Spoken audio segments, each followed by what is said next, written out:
Well, welcome back to The Heat. We're talking about the heroin epidemic and drug overdose problem that is killing thousands of Americans across the country. Let's get back to our panel. Sean, we've been hearing about how serious this problem is and it's growing all the time. When you hear about solutions, has the government or states ever thought about a thing like, like the tobacco industry, the way they took on big tobacco? Exactly. We heard Roland talk about what gets their attention. Well, you know what? Hitting them in the pocketbook gets their attention. And there are rumblings when we were up in New Hampshire about states' attorneys general getting together and going after these big drug manufacturers the same way they went after big tobacco in the late 80s and 90s and got the multi-billion-dollar settlement. Now, as Sam said, look, if this was the way, let's just pump all these pills out there, let's addict all these people all across the nation. Yeah, we'll take care of their toothache, but in the process, we're creating a long-term health problem. This may be one way that they go after it. That's something to watch in the near future. And secondly, just the overdose problem. When you overdose with heroin, it shuts down your breathing mechanism. You just die. And there is a drug called Narcan and naloxone, and cops carry it with them. They run across that many overdoses. So if they come across somebody, they believe it's a heroin overdose, they jam it into a large muscle, the arm, the leg, the buttocks, some area like that, and within 30 to 60 seconds, they're back. It's amazing how well it works, but it's tragic that that is considered part of police mechanisms that they carry around with them these days. Your solutions, you have to shift resources away from law enforcement to dealing with substance abuse. You have to, okay? And here's what's interesting, and again, it's amazing.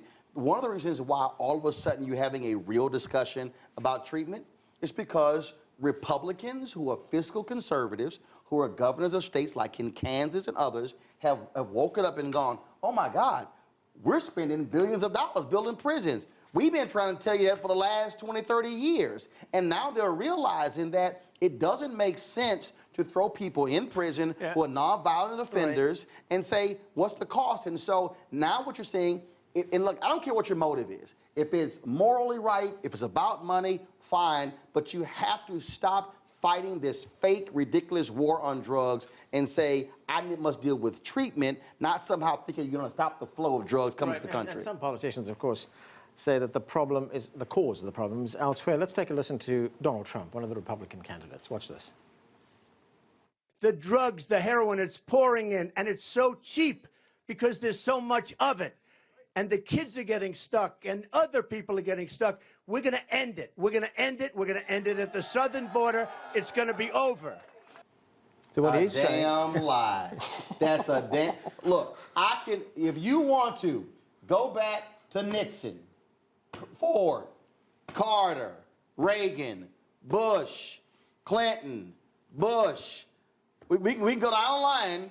Every president said the exact same thing. The police chiefs, the head of the DA. You're not going to do that. The problem is not the flow of drugs. The problem is dealing with people to say, why are you taking drugs? What is the urge? You have to deal with that. And that's why America has had it backwards. If you literally totaled the amount of money the federal government and the states and local government have spent on trying to stop the flow of drugs, it will blow your mind and you will say, has any of it worked?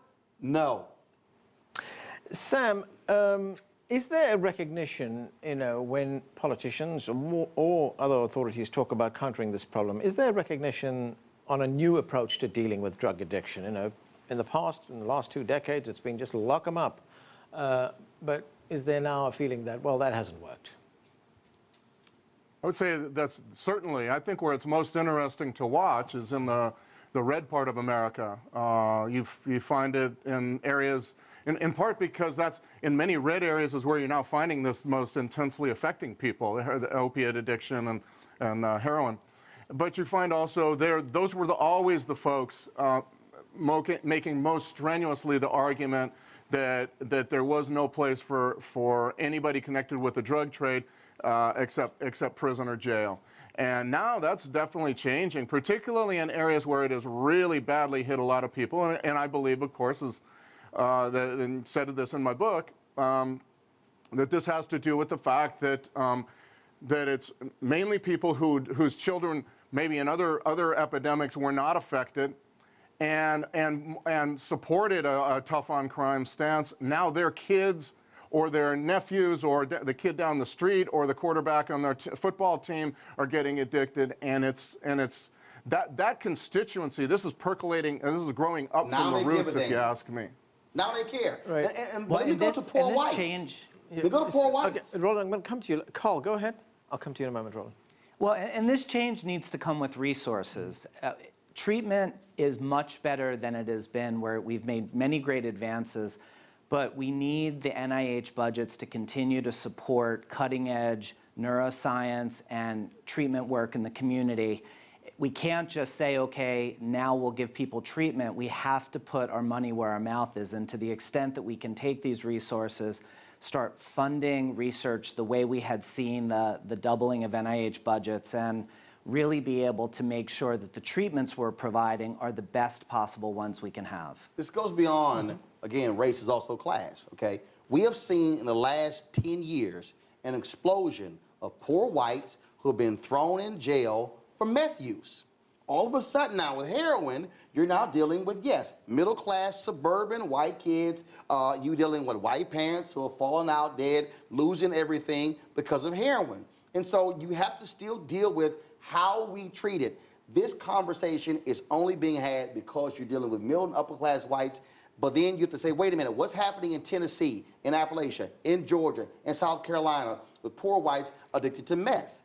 And so again, they can't afford heroin. No, that's not true. They can't afford opiates. I'll come to you in a moment, Sam. No, of course they can. No, that's not true. That's not true at all. This whole problem started in Appalachia. This whole problem started in those areas. It's a long conversation about why that happened. What I'm saying is, if you go through Appalachia, you'll find Eastern Kentucky, West Virginia, parts of Southern Ohio. This is they can very easily afford this. They got addicted there first. That's the core of the reactor. But here's That's the point. Ground zero. Here's the point. In those places, where they're using meth, they're being thrown in jail. Now all of a sudden the discussion is about, well, let's deal with treatment and compassion. What I'm saying is we have to examine how we are treating this in America. If you are a poor white person, if you are black or Hispanic, it has been a lock them up, deal with them in prison. Yeah, if you're middle class and upper class, and now it's heroin, all let's have compassion and treatment. What I'm saying is